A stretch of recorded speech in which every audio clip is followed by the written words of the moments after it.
Hi everyone, my name is Tiffany. Welcome back, or welcome if you've never been here before. Today I want to fill you in on everything I've been reading.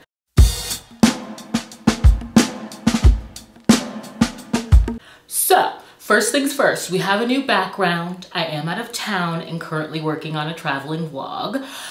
Next, I've been avoiding wrap-ups on this channel. I let it get really out of hand last month. By the 15th, I had already read like 30 books since we got a ton of novella freebies. So this month, I really just want to make sure that I'm informing you and documenting my thoughts on every book that I'm picking up. So if you don't see it in a vlog, it will be in my recent reads videos. Also, I want to throw up like a poll in the community tab and ask you to just sound off in the comments. Let me know if you want weekly or bi-monthly wrap-ups, and I will deliver on whichever wins in the month of May. I'll keep pushing these out in April, and starting in May, we'll go with what everybody decides. I think that's the best way to just keep you informed of like everything that you're not seeing in vlogs. So, I would like to start with Seatmate by Carabastone. This is from her Loveline series, and they always deliver on the audiobook experience. The sound design is next level. This is a romance series that is specifically scripted for audio, and it shows. I love how in this one, we get Gwen and Sam as they develop this crush within 6 hours on a bus on the way to New York. This really gave me that like New York minute feel where it feels like a lifetime passes in moments. They're really able to cover a lot of ground in a short amount of time in terms of getting to know each other. I loved how I could hear the traffic whizzing by in the background, their phones interrupting this very dialogue-driven story, because they're really just getting to know each other in the freedom of being strangers, which I think makes that effort all the more direct. And they kind of have to problem solve together because there's a bit of a time clock situation going on. And Sam is very swoony and chivalrous under pressure. He really gets to like play the hero here. This is really a routine journey for him. He's a bit of a mama's boy. I'll call him a casual gentleman, and he's a cinnamon roll. And Gwen is really on this bus because she's trying to snag an interview that could level up her non-conventional career. And I just love how they allow each other to see how their insecurities could be attributes. And although this is really lighthearted, I like that they're both in this sort of like moment of reflection within their lives, feeling like they're just along for the ride, which is very relatable for me at least. And quite literally in this story, they get to take the reins, and meeting each other is like this pleasant detour, and it allows them to kind of like chuck away all the practical reasons for why they can't have what they want, which is to live a life of fulfillment and to pursue each other. And I like that message. I like that it's, you know, wrapped up in this sweet and quirky, lighthearted package. And somehow I always walk away from this series like elated without there being any steam. I think that is an incredible feat. If you could get me to auto-click and I know I'm not getting steam, then something is happening. Okay, these are like sweet, these are fun, and they have these swoony HEAs with high production value. So pick them up if you haven't already. I suggest that you try them. I'm loving what she's doing there, and I think that these have won, what are they called, Audis? Like, it shows. Like, they deserve that. She did that. I'm gonna refer to my Kindle if you see me looking down. The next book that I wanna talk about is Lord of the Eternal Night by Ben Alderson. This is an paranormal Beauty and the Beast retelling. It has gothic vibes, a very eerie atmosphere, and I also think it achieves a lore that recasts those vampiric elements that we're also well versed in, right? Because In this world, the characters don't really have a name for it. This is really a curse cast as revenge by a witch on who they call the creature, our beast and our hero. And Jack is the last in his lineage of witches and the only one within his coven that has powers. And he has been raised since birth to kill the beast. This beast is almost like, it's like the first of his kind. And Jack has been tasked with terminating like the endless sacrifices to assuage his bloodlust. And so he's going in undercover as this like unassuming townie, happy to do his duty, because no one really knows what happens to the tributes. They just know that when they go into the beast's home, they never return. So I really liked this like whole I came to kill you and I'm supposed to drain you situation that they have going on. Plus like the eerie mystery of it all. Because despite everything Jack's been told, he's really not up to speed when it comes to the situation.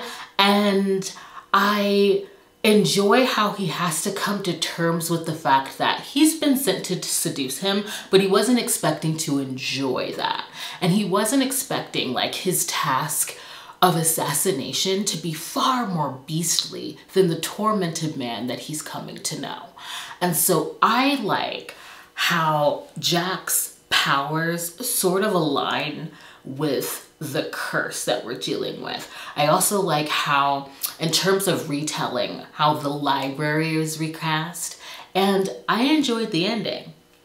I will say that if you are a reader that is annoyed by passive writing and can really clock those technical issues, this may bother you. I did rate this a 3 because of how some of the parts in this book are told, but I enjoyed it, okay? I had fun the entire way through. And again, I feel like this book really has a fresh take on vampiric lore. And I'm just gonna say it, I have read a ton of books that try to achieve what this book does, and it isn't as unique and it isn't as gripping, or they haven't been. So I am sticking with this series. I believe in September, the second one comes out. It's supposed to be an MM Hades and Persephone retelling with vampires and fae. I'm picking it up quickly, okay? So I'm sticking with this series. I had fun with it. The next book, okay, next I have Hard Sell by Jade Harbor. This is a second chance, my brother's best friend romance, and it's just so sweet. Danny and Tobin, their paths eclipse again in business. Danny has amassed a ton of success. He has outrun the lack that he really withstood as a child, yet he's sort of burnt out. Like he used to thrive on the thrill of the hunt or the takeover of struggling businesses. And now, you know, like the high shine of his lifestyle has really waned. Just in time for Tobin to enter the chat. And, you know, Tobin is his best friend's little brother that was always tagging along. His best friend's little brother that he had one hot night with 7 years ago that still makes him twitch. And now their paths have aligned in business where Tobin has been tasked to save the sinking ship of a company that Danny wants to acquire. And I just loved the sort of like, coming live to each other's feelings. I love how Danny talks about Tobin as if he's just so lucky to have his affections. And I love how Tobin is really trying or struggling to be taken seriously within his family and by Danny. You know, the stakes are pretty high here because, you know, Danny is really like a surrogate member of their family. Like his best friend is his brother, and he's harboring a ton of guilt for the just undeniable connection that he has with Tobin. I also like how, despite the fact that Tobin is younger, he is far more emotionally intelligent. He's able to see past the roles that they play professionally and personally. And he's able to forgive a few moments where Danny really fumbles the ball. And so I just feel like Tobin comes in, I keep calling him Toby, I'm sorry. Tobin comes in like right on time and he's perfect for Danny. I rated this a 4 and I'm very excited about this series.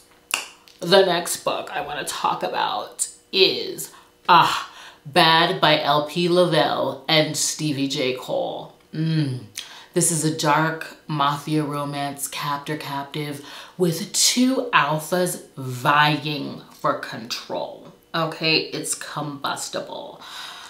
I believe that this once was banned because of the blood play that's involved. And I will say, like, normally when I see blood play as a trigger warning, I'm wondering like why. I know authors are really trying to cover their bases, but in this case, I think the trigger warning is appropriate. It really goes there. She takes it, or they take it to the distance. We're dealing with a calculating and cold Russian mafia boss. He has an affinity for blood and inflicting pain, and he's told that he's not going to be able to acquire the land that he wants. So he strategically orchestrates an entire cartel war in order to get it. That's the kind of man that we're dealing with. And in the midst of the destruction, he captures Camilla. She's a cartel queen. Okay, she's Hefa. He takes her as leverage and collateral. And I loved the heady mind games between them and the very much believed hate that is coming off Camilla.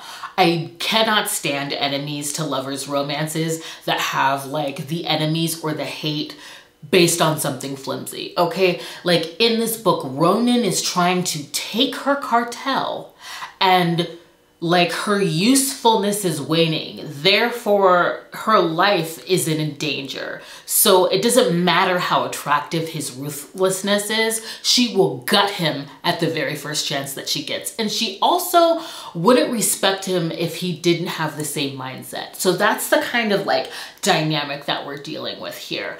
And I loved that about them. They're evenly matched. They just go about things in a different way. She's all fire and he's ice.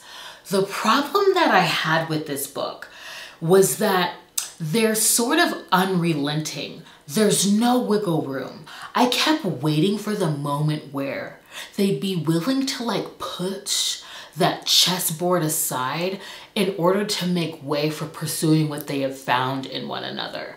And I had a similar issue with another one of their books where I was trying to find something endearing in their alphas that are very like cold and exacting, but have this like rigid psychopathy. In their defense, and to like even push back on myself, I feel like that's very fitting in this book. I mean, we're dealing with like 2 mafia bosses. They cannot afford to show any weaknesses. But when we're dealing with love and in a romance, I want to see that vulnerability. I want to see that willingness to bend, a glimpse of it. And up until this like cliffhanger ending, they are warring, they're mind fucking, and they're manipulating. Okay, like the trust, just there's no glimmer of it.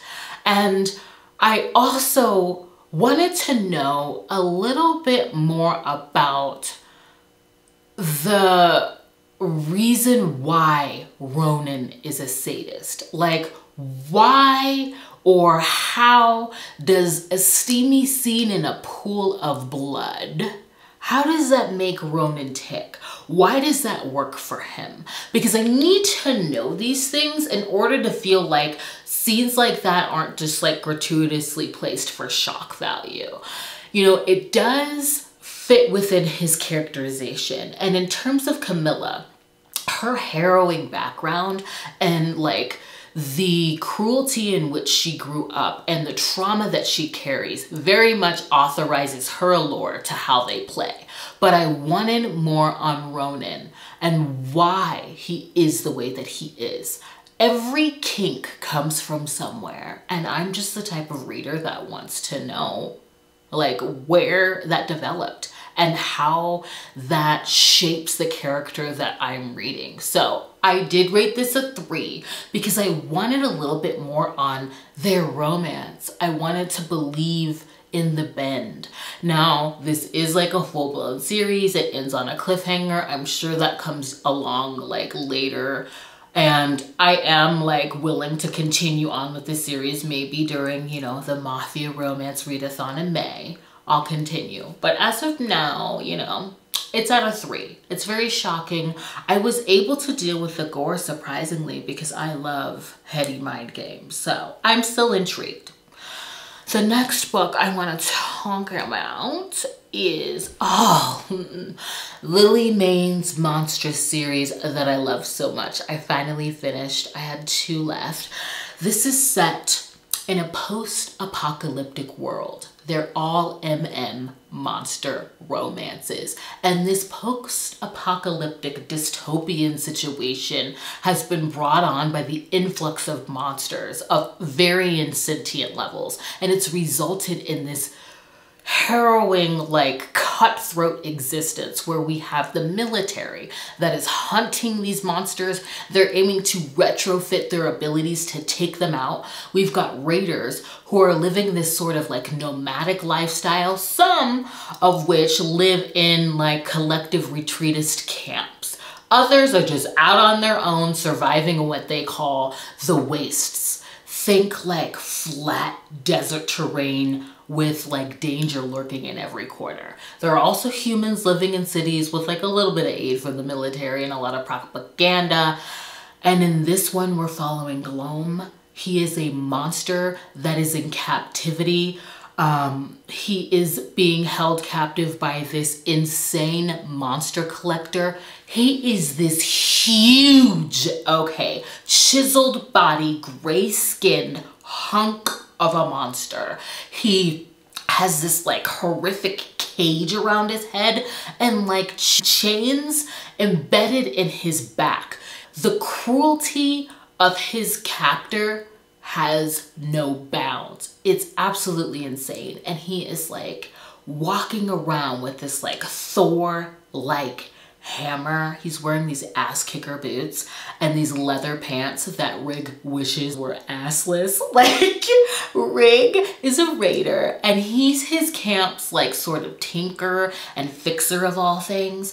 And when he sees Gloam, it's when Mary is outside of their camp. She's there to like, you know, capture a rare monster for her collection. Oh, it's disgusting.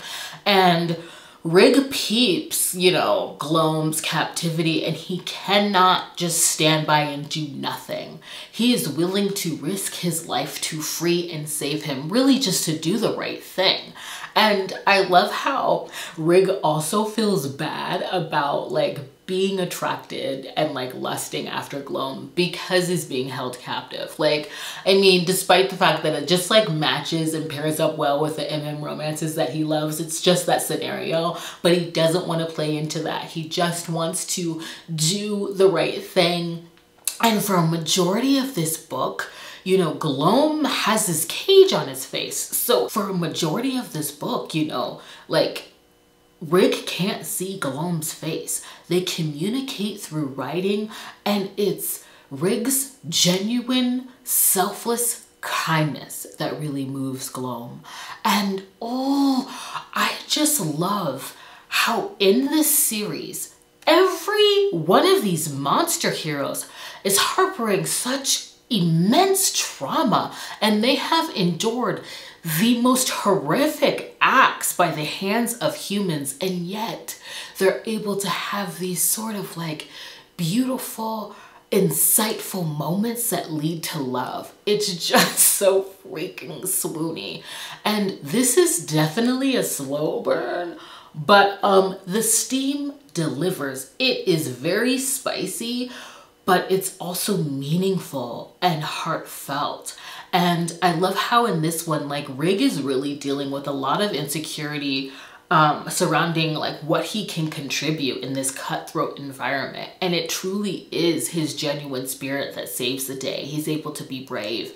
And I love how Gloam sees him and really like empowers him by cherishing him. They all cherish their humans once they found their mate, and I just can't stand it. I rated this one a 4. It's not even my favorite, and I was still like swooning and grinning throughout the whole freaking book. I love them so much.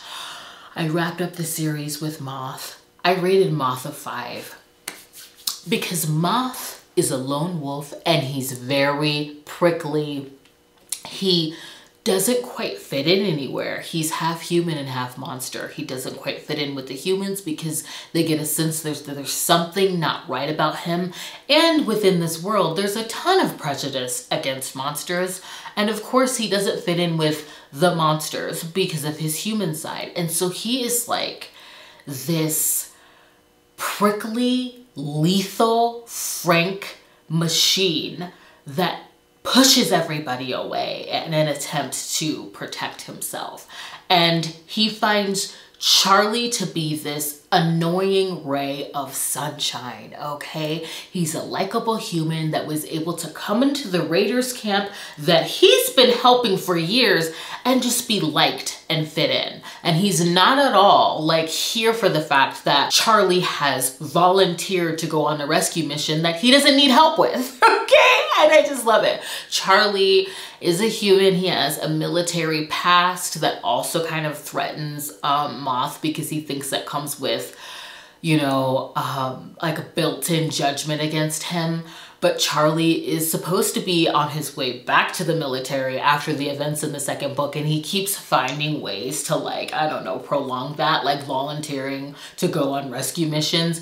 And he's like hell-bent on getting to know Moth because they need to be able to trust each other out there.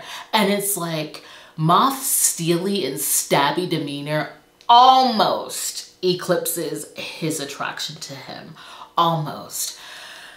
And I just could not get past how patient Charlie is with Moth and how affirming he is for him, because Moth is so incredibly uncomfortable in his own skin. He hates the monstrous features that Charlie finds so beautiful. And I love how Charlie meets Moth where he's at in terms of his inability to sort of communicate his feelings and his insecurities, like his lack of confidence, and the way that Charlie enables Moth to sort of come out of his shell or maybe to settle within himself is just a beautiful and moving thing to read. Like, and it's so sweet because, you know, emotions and feelings are new for Moth, and he really has to like let Charlie in. And it's the first time where Charlie gets to choose where he wants to be and who he wants to be with. And I just love their romance. I also love that we get all of our favorite characters in this one and how all of the like monster boyfriends are becoming friends. It's just so sweet, like how proud they are to have their humans to love and protect. I also love that we get like a snapshot of Wynn, the soul eater from the first book, and how he's not down with all the kumbaya shit that's going on in the book. Like, all he needs is Danny, and I just love it. I love this. The series is absolutely amazing. Like, if you like monster romances, if you like emotional steam, if you like relationships that develop with like pretty harsh like external conflicts and even like dystopian settings, you need to pick this up. They're so swoony and they're so heartfelt, and it's in this crazy bonkers world. I love them. I love them. I'm going to continue to talk about them. They'll be making it on a list that I'm working on right now. Lastly, okay, sorry, I had to find it. Recovered Fumble by Baylin. This is about a part of her Sugarland series. It is a novella series, but this is like the full-length book of it. And this is about a group of friends that play on the same football team. in college, okay? It is new adult, but do not get it twisted. These are far from juvenile. I normally don't pick up new adult, but these are so freaking addicting, okay? I cannot get enough. I have one more left in the series. This follows Nash, and he's football royalty, okay? He's popping flavor and he's dripping sauce. He has gravitas and everybody wants to be in his orbit. And most of the student population has been, because he's bi and he ain't at all shy, okay? And now he has his eyes trained on Renton. They're at a party, okay? He's never seen this like adorable buttoned up boy in glasses before, and he shoots his shot, which is quickly shot down when his teammate forbids him to try anything with his little brother. And like all of this is new for Renton. Okay, he's new to college, he's new to the parties, he's new to the attention, the lot of it. But he's tired of his brother treating him like a kid, and he wants to have his own experiences. And so Renton and Nash have like a moment at this party. You know the moment, okay? We've all seen the moment in teenage movies, okay? There's a rager in the background. Two characters from different worlds are like huddled in the corner, and they're sharing just like intimate things about their lives that they've never voiced to anyone else. It's that kind of moment. It's emotional. It has gloss to it, you know? It's a moment. And from there, this really turns into, if you want to explore sexually, use me type situation. Nash is offering himself up as a way for Renton to sexually explore. He's very possessive, Nash is, and doesn't know what to make of his interest in Renton in terms of him not just being like every other conquest. And Renton, you know, has been warned against Nash. I mean, his brother tells him he's like racking up a body count like he's snatching up Pokemon. So he really is weary of like all of the extras that are coming with Nash and the extent of his interest. And I ate this up. This also has the element within sports romances that I absolutely love. We're like in a sports romance, okay? The romance between the MCs is somehow everybody's business, okay? Everybody has to like chime in, meddle, or get into what's going on within the romance because it always meshes with the vibe of the team or what's going on the court or within the field. And so I love like all of the unasked for, like hard-hitting advice, all of like the meddling, and just like these demonstrations of love and that found family aspect. It has all of that. I loved this. I rated it a 4, and I will be finishing this series as soon as I'm done with the vlog that I'm working on. So I think that's it for now. I want to thank you for joining me. I want to like have you sound off in the comments. Let me know if you would prefer weekly or mid-monthly wrap-ups. I'll make sure to throw that in the community tab so there can be a vote and we can land on something for May. I also hope you can consider subscribing and sticking around, and I hope to see you in the next one. Bye.